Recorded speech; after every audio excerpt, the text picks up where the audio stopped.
Hello everyone. I hope you are doing well.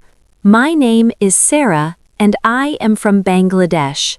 Today, I would like to share a little about myself. I am a simple person, but I always try to improve myself.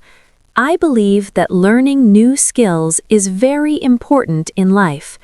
Right now, I am focusing on learning English.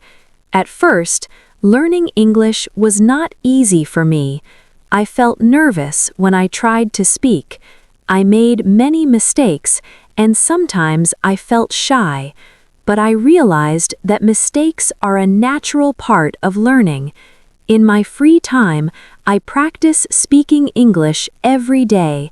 I watch English videos, listen to podcasts, and repeat sentences aloud. Slowly, I am becoming more confident. My goal is not to be perfect. My goal is to be better than yesterday. I want to speak English confidently and inspire others who are learning like me.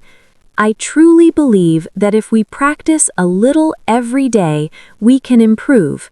Never give up on yourself, even when it feels difficult. Thank you so much for watching this video. Have a great day.